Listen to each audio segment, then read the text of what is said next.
Siapa sangka rubel, mata uang Rusia yang backed by gold, ternyata terbukti efektif. Apakah hal ini yang menyebabkan Amerika lebih agresif membantu Ukraina sebagai perpanjangan tangan Amerika untuk menyerang Rusia? Atau memang ini akan menjadi perang panjang agar industrial military complex milik Amerika bekerja secara penuh di tengah ekonomi Amerika yang melemah terendah dalam 40 tahun terakhir? Atau seperti Soekarno, Gaddafi, Saddam Hussein, Putin, must die? Video kali ini didukung oleh Dinaran, aplikasi emas sebagai alat tukar pertama di Indonesia, di mana rupiah Anda berlapis emas di Dinaran. Download segera aplikasi di Google Store. Sungguh, tabungan emas Anda lebih penting dari tabungan rupiah dan dolar Anda. Kita kembali ke topik. Kita semua tahu kemunafikan Barat, Sekutu, dan Amerika dengan mengadakan sanksi ekonomi ke Rusia, di mana Uniqlo, Starbucks, KFC, Apple, dan banyak korporasi besar menutup usahanya di Rusia, namun tetap negaranya membeli minyak dan gas Rusia. Bukan hanya membeli, mereka nurut disuruh bayar pakai rubel atau pakai emas. Hebatnya lagi, rubel tadi tidak menggunakan back by dolar atau nilai rubel tidak mengambang terhadap dolar, namun rubel jadi stabil dipatok pakai harga emas. Inilah hal yang terbukti efektif yang dilakukan oleh Putin untuk melawan sanksi ekonomi dengan serangan balik. Dengan tetap membeli rubel dengan standar emas, maka sesungguhnya perang Ukraina akan panjang dan dalam jangka panjang Eropa akan bangkrut, begitu juga Amerika akan bangkrut. Rubel backed by gold dan transaksi emas membeli minyak dan gas ini akan menjadi topik pembicaraan kita kali ini. Karena banyak pengamat militer berkesimpulan, jangan-jangan tindakan sekutu yang didalangi oleh Amerika dan Inggris bukan atas nama kemanusiaan membela Ukraina itu, tetapi rubel backed by gold ini akan membahayakan US dollar dan pound sterling ke depannya. Inilah tindakan utama mereka sesungguhnya. US dollar yang menguasai 65% perdagangan dunia ditambah euro sekitar 22% adalah 87% mayoritas transaksi di dunia akan terancam dengan rubel dan emas sebagai alat bayar, sehingga Rusia harus diserang dan disudahi perannya. Kita kembali ke zaman Obama yang mengatakan people of Libya need to be protected, atau rakyat Libya harus dilindungi. Dilindungi dari siapa? Dari Muammar Gaddafi. Gaddafi yang membuat Libya menjadi negara terkaya di Afrika itu. Agak aneh propaganda Amerika dan sekutu sesungguhnya. Tapi ujung-ujungnya kita tahu ternyata Amerika mau minyaknya Libya dan mau emasnya Libya untuk melindungi dolar. Karena Gaddafi secara agresif mempromosikan emas sebagai alat bayar di Afrika, syarat membeli minyak Libya bagi negara Afrika. Gaddafi juga menyiapkan dinar emas sebagai mata uang tunggal Afrika. Kita semua tahu rencana seperti ini, rencana mau menyingkirkan dolar sebagai mata uang dunia, jangan pernah Anda lakukan karena Anda akan ditarget.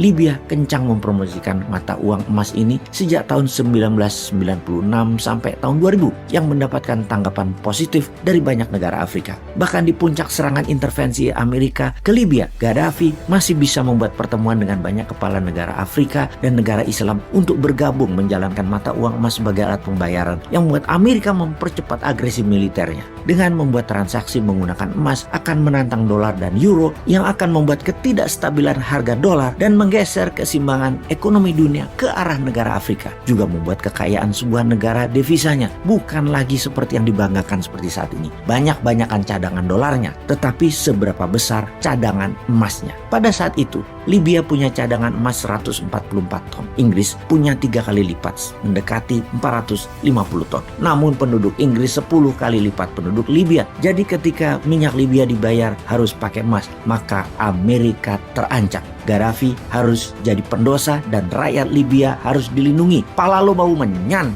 Geblek emang Amerika dan negara yang mendiamkan kezoliman Amerika itu. Kita ingatkan kembali sebelum Libya Gaddafi dieksekusi, maka Saddam Hussein juga dilibas karena mempromosikan hal yang sama. Transaksi minyak Irak hanya bisa menggunakan euro dan emas. Masih mending karena masih bisa terima euro. Namun terbanyak negara Afrika membeli minyak Irak pakai jaminan emas. Yang pasti Amerika melakukan embargo terhadap Irak, sanksi ekonomi dan invasi penggulingan pemerintahan Saddam. Pastinya menggunakan emas sebagai alat bayar akan membuat negara Timur Tengah dan negara Afrika menjadi negara yang berdaulat dan kuat. Dan bagi Amerika, hal itu harus dihindari dengan berapapun biayanya, harus tidak boleh terjadi, yaitu emas tidak boleh berkuasa. Menggunakan selain dolar adalah sebuah self-determination sesungguhnya, atau kedaulatan bernegara. PBB bahkan tidak mendukung negara untuk menjadi berdaulat. PBB yang di belakangnya Amerika dan Sekutu Barat tidak ingin negara-negara lain itu sejahtera dan berdaulat pakai sistem